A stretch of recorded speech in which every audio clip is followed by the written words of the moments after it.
Na tarde de hoje, nós temos a alegria de contarmos com o Cláudio de Souza. O Cláudio é trabalhador aqui da nossa casa e ele nos traz o tema vida conjugal e um relacionamento saudável. Que Jesus te abençoe, querido. Boa tarde. Boa tarde, uma boa tarde muito especial para todos nós. Evangelista Mateus 21:19 vai contar que Jesus acabara de sair de Betânia em direção a Jerusalém, o que antecedia a sua entrada triunfal em Jerusalém. E com fome, Jesus avistou uma figueira frondosa, cheia de folhas. Chegando próximo, percebeu que não havia frutos. Então disse Jesus: ninguém comerá mais frutos de ti, figueira.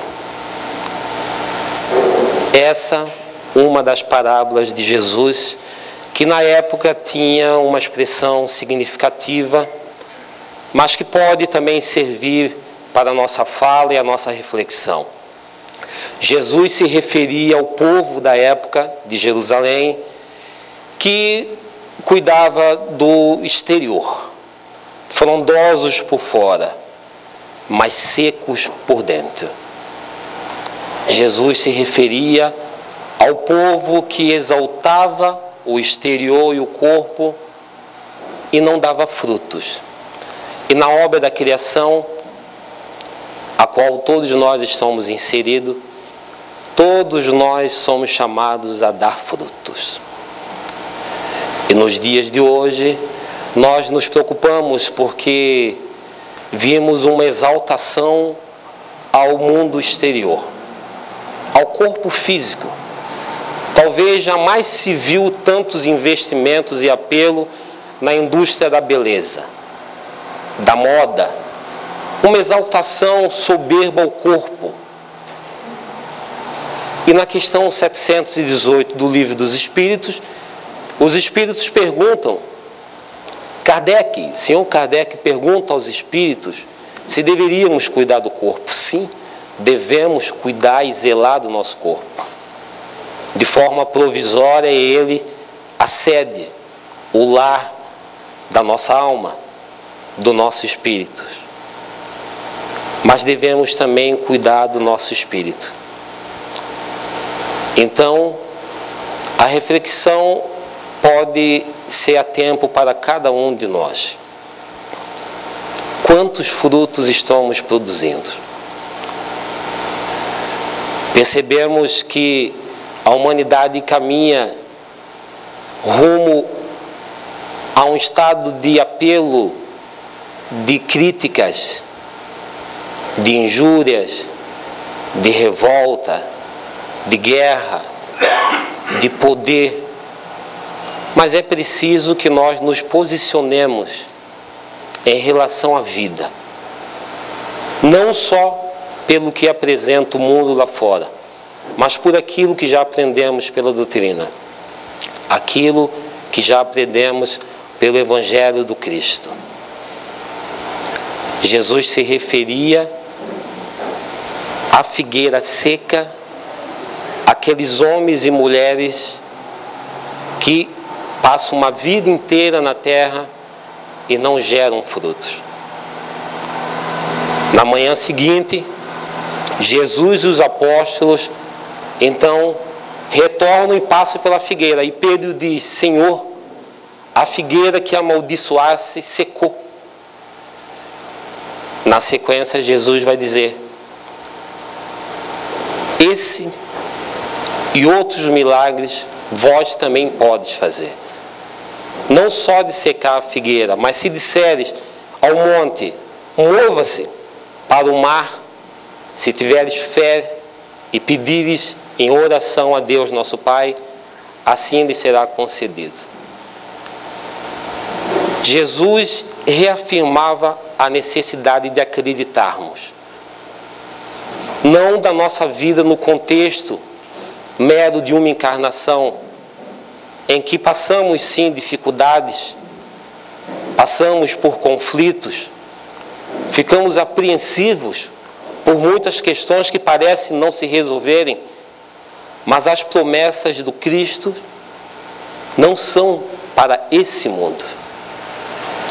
Eu rogo, Pai, que abençoe os meus irmãos que estão no mundo, mas que não são do mundo, porque são meus irmãos, teus filhos.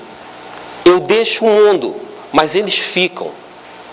E eu rogo as tuas bênçãos aos meus irmãos, a todos nós, a termos forças para superar os nossos impulsos, para termos força para vencermos a nós mesmos sobre as questões que já percebemos que não nos levam a um caminho de construção, e sim, muitas vezes, num caminho de infelicidade.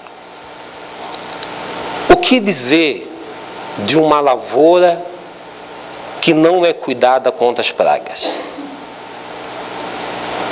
Como ficaria um riacho cujas nascentes não são preservadas? E uma casa, por mais frondosa que seja, mais bonita que seja, se ao passar do tempo não for feito reparos, o que acontece com essa casa? E o nosso coração, se não tratarmos de eliminarmos os sentimentos tenebrosos, assombradores, maléficos, cuja nossa ignorância e a falta de conhecimento ainda insiste e persiste em ali morar. O que fazer do nosso lar e das nossas relações se não cuidarmos dela? O riacho seca, a casa fica velha, a lavoura as pragas atacam, e o nosso coração fica escurecido, porque não damos a oportunidade de enxergar a luz. Da mesma forma, as nossas relações, seja na área da família, seja entre os amigos, a sociedade, mas levando o pensamento ao nosso tema, ao nosso relacionamento conjugal. Como fica o nosso lar, o lar que Chico Xavier, na obra Jesus no Lar, por Neio Lúcio, vai dizer que é o altar sagrado das almas. Um santuário onde recobramos as energias, as nossas forças, onde nos protegemos, onde encontramos um ombro para chorar, um ouvido para conversar. O que acontece com o nosso lar se não cuidarmos? Alberto Almeida vai dizer que das muitas categorias de relacionamentos que temos, seja na vida profissional, no trabalho, na sociedade, na casa espírita, com os amigos, o relacionamento conjugal é o que mais nos cobra, porque ele diz respeito aos nossos afetos. O nosso relacionamento em família está relacionado com afetividade e vai acessar áreas do nosso eu, do nosso espírito, em que outros relacionamentos não acessam. As muitas das reincidências pelo nosso marido, ou pela nossa esposa, ou pelo nosso filho, que nos leva ao extremo da falta de paciência, por repetidas as vezes cometer o mesmo engano. É no lar que descobrimos isso. É no lar que experimentamos isso. É no lar que muitas vezes chegamos aos extremos de nos sentirmos algemados por estar casado com A ou com B. Nos sentimos algemados, sim, porque temos filhos, tem um contexto social e uma série de outras questões. E muitas vezes queremos fugir, mas graças ao bom Deus,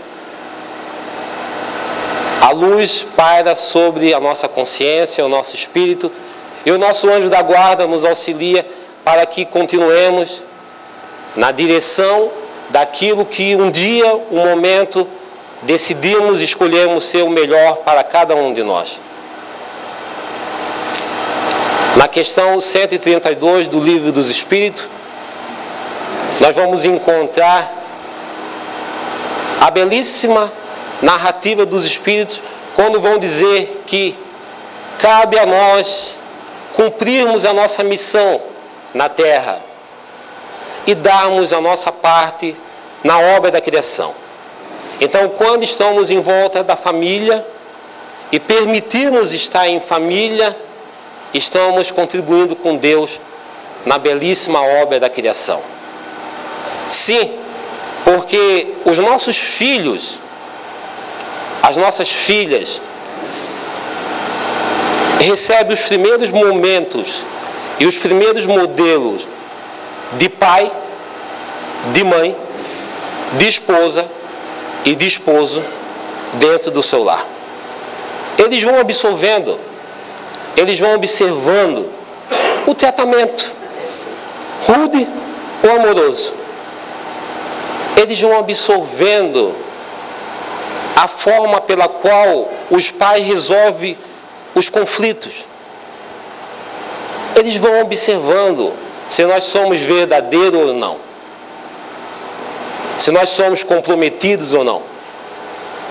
Eles vão observando se quando estamos no lar, dedicamos um momento sagrado para estar em volta de uma mesa, porque isso é importante. Esses são os valores que vão sendo construídos e muitas vezes nem percebemos. Porque Jesus sentou à volta da mesa com seus apóstolos. E esse é um momento sagrado, porque é o pão sagrado que está na mesa. É um momento do diálogo, da compreensão. É um momento de olharmos no olho um do outro. É um momento de dizer assim, ó, TV, WhatsApp, celular, tudo lá fora. Aqui, esse lugar é mais importante. Porque se não cuidamos, vivemos sob o mesmo teto e somos estranhos.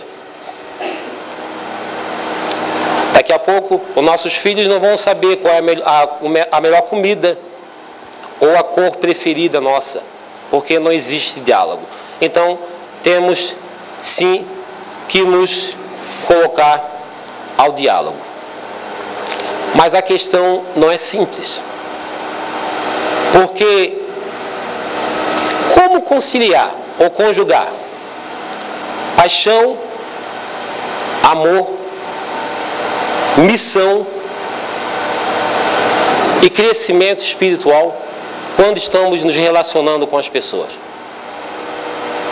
Realmente não é uma tarefa fácil.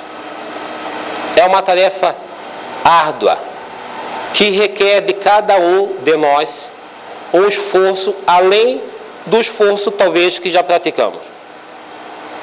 É preciso sim ter muita resignação, muita paciência. É preciso ter percepção de onde queremos chegar, da nossa posição. É muito mais fácil, porque se ficarmos com a ideia de estamos cedendo,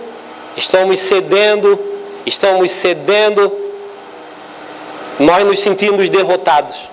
Mas Jesus venceu o mundo crucificado e com uma coroa de espinhos.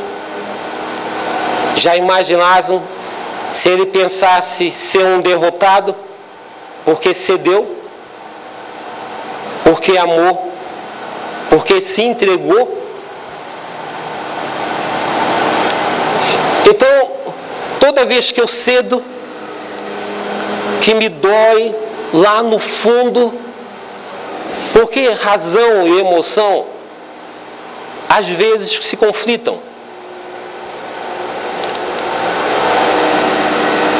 Se todas as vezes que eu ceder consciente de que eu preciso evoluir em uma determinada área e cedendo estou fazendo isso, eu posso ficar feliz. E vocês já viram que coisa engraçada? Porque vocês estão muito sérios. Você já pensou que coisa engraçada? Você chegar sorrindo no centro, o que aconteceu com você? Não acredito, alguém me xingou no trânsito. Nossa, que legal, eu abençoei ele, eu falei, olha, vai com Deus, tal. Vocês já pensaram? Que coisa diferente que seria? Né? Mas geralmente nós nos entregamos ao nosso instinto, né? Fulano, o que aconteceu contigo? Nem fala comigo hoje. Olha, porque está tudo errado. Então eu mesmo já estou construindo um dia difícil. Então as nossas relações, elas vão ser saudáveis a partir do momento que nós nos projetarmos a uma construção saudável, um dia saudável. Nós precisamos deixar mais leves. Deixar mais leve a nossa vida. Deixar mais leve o nosso lar. Deixar mais leve o nosso diálogo. Tem que ficar leve, gente. Porque senão pesa o fardo. Por quantas vezes nós criticamos os julgadores e sem perceber nós vestimos a toga e começamos a julgar as pessoas. Se não através da fala, mas através do pensamento. Quantas vezes nós colocamos inconscientemente o nosso cônjuge no banco dos réus? Você fez isso de novo. Eu não acredito, depois de 20 anos de casado, você continua fazendo isso de novo. As nossas reincidências em equívocos, naquilo que machuca o nosso coração, naquilo que nos incomoda, são sempre as mesmas. São sempre as mesmas. E é o lar que nós recebemos de Deus para o exercício dos extremos do nosso coração. É o lar que nós recebemos como dádiva divina para um reencontro saudável.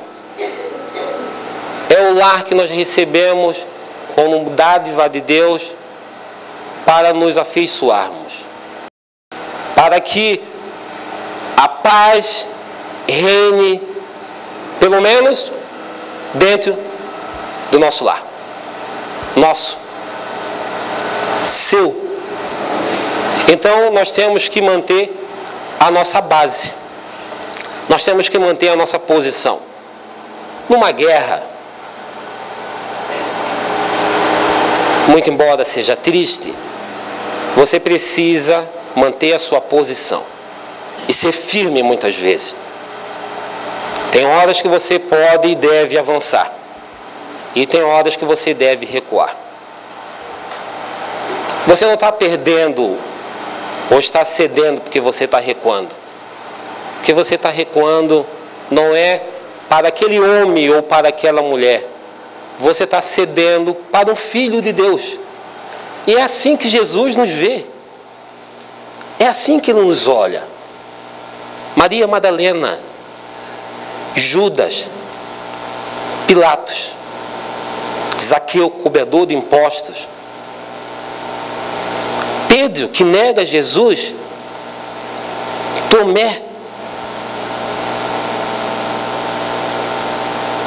Jesus via os filhos de Deus, aqueles que Ele havia de deixar no mundo, mas continuaria zelando. Eu olho para minha esposa às vezes e eu tento não enxergar minha esposa de carne e osso, aquela mulher que está à minha frente. Mas eu tento enxergar um filho de Deus. Uma mulher que vem dedicando uma vida de servidão, de zelo, de capricho. A mãe da minha filha. Uma mulher que cede o ombro que cuida da minha alimentação e que por vezes, quando eu me aventuro de moto, fica orando lá na cama, esperando eu voltar. Mas nós muitas vezes decidimos não amar esse ser. Decidimos amar os erros e os defeitos dele. E algumas vezes, depois de uma relação, se nos tornarmos invigilantes, nós começamos a amar os erros do outro. E ninguém gosta de amar erro, né? E vamos ficando, então, com os sentimentos estagnados. Na questão 938, o senhor Allan Kardec, ele vai fazer um comentário e vai dizer que Deus deu ao homem a necessidade de amar e de ser amado. Olha que coisa bela. Nós temos a necessidade enorme de amar. Você precisa de alguém para amar. Alguém para querer bem, alguém para ligar, para abraçar. Mas você precisa receber isso também, amor. E no final das histórias, todos nós procuramos isso. Às vezes, um pouco mais na frente, um pouco mais atrás, o outro de forma meio atrapalhada. Esses dias, nós estávamos em casa, eu tenho uma filha, Nicole, de 12 anos. Estávamos à mesa e eu estava conversando com a minha esposa e de repente surge um bico. Sabe o que é um bico? Todo mundo sabe que é um bico, sim. Um biquinho assim. É quando você não gosta de alguma coisa. Quando você não aceitou alguma coisa. Quando você fica chateado, melindrado. Ah, meu Deus. E sempre eu que sofro, e eu que cedo, e aquelas coisas todas. E não sei porquê, eu gosto de cozinhar. Gosto muito. Mesmo. E cozinho até muito bem. E eu chamei-as para estar comigo, próximas, e elas queriam lá ver um filme, coisa, tal. Aí veio um espírito, soprou aqui, né? Tá vendo? Você aqui, fazendo uma comidinha. Tem outros maridos que nem gostam de cozinhar. Tem outros que nem sabem. E você chamou elas e elas não vieram. E eu falei, é verdade, é? Nossa, não é que você tem razão? E o espírito aqui, querendo tirar a paz do nosso lar. E sentamos à mesa na hora de comer. Então, o biquinho espírita é disfarçado. Porque a gente não fala, não reclama. O biquinho espírita ali, silêncio. Mas a minha filha olhou para mim e disse, pai, você está chateado, né? Falei, não, filha. Sim, o bico, pai. Ah, verdade. Vocês percebam como eles estão nos observando. Eles estão nos olhando, eles estão partilhando o momento, o lar. Então, é preciso que construamos esse ambiente. Um ambiente saudável. Jesus se relacionava com as pessoas, mas ele tinha uma conduta saudável. Não importa o motivo, não importava a situação, mas a conduta dele era uma conduta saudável. O que é uma conduta saudável? Equilíbrio. Equilíbrio. Bom senso. Você conter os impulsos. É você ter cuidado para não lesar o outro através da fala. E não se lesar também. Uma conduta saudável é você pelo menos esforçar para ser cristão. Para ter um comportamento cristão. E Jesus tinha isso. São todas as narrativas que nós percebemos. E nós ouvimos. E essa é uma posição para cada um de nós. Porque quando reencarnamos, nos colocamos sob uma posição de vir até esse planeta, de ter um esforço adicional para evoluirmos um pouco, de nos esforçarmos para vivermos em harmonia em família, para construirmos um lar e para que a paz reinasse no nosso lar. Essa é a nossa posição. E obviamente que os Espíritos nos falam que a consequência disso é o nosso crescimento espiritual. Essa é a nossa posição. Então, no momento, você precisa ter consciência da hora de recuar. Você está numa discussão e os ânimos estão se aflorando. Recua, baixa a cabeça, ceda, para que o ambiente permaneça saudável e a paz permaneça reinando no seu lar. Eu posso fazer uma pergunta para vocês? Pode ser? Perguntar não custa nada. Vocês preferem a paz ou a guerra?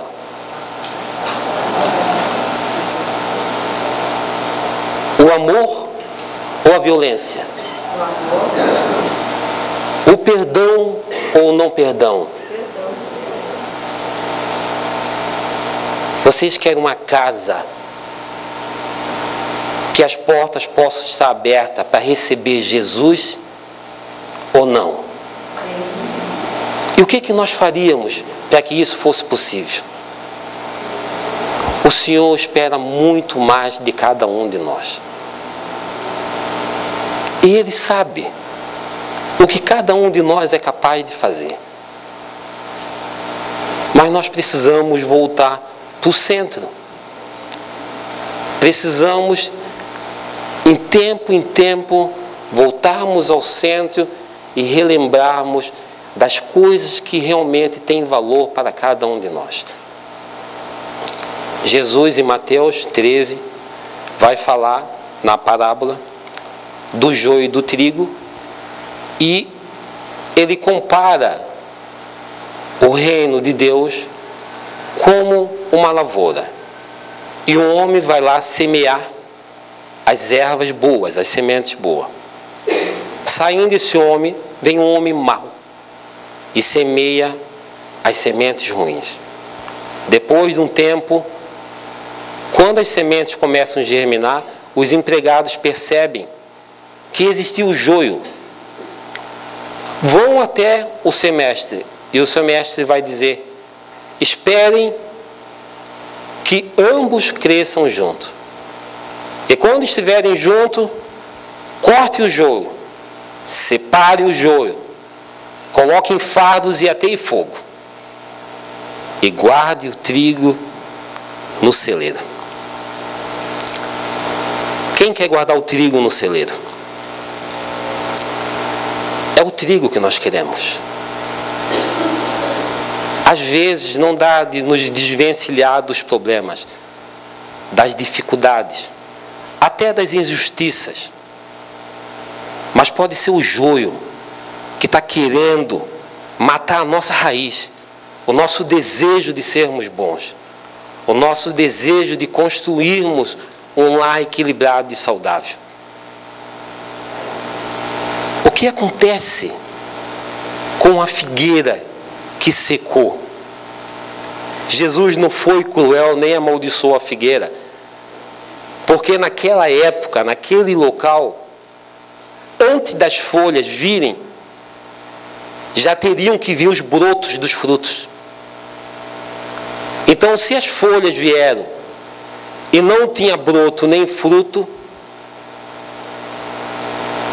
aquela árvore não frutificaria. E o Senhor espera que nós possamos lhe dar os melhores frutos. É assim que nós fizemos quando nós vamos na feira. Nós escolhemos os melhores frutos. Então, que as nossas ações, que a nossa mente Joana de Ângeles fala isso, que a nossa consciência sobre realmente Deus, sobre Jesus, sobre o Espiritismo, nos auxilie para que sejamos nós as árvores frondosas, por fora e por dentro, para que o nosso lar se encha de muita luz, de muita paz, para que as novas gerações que virão após nós guardem e transmitam esses valores imperecíveis.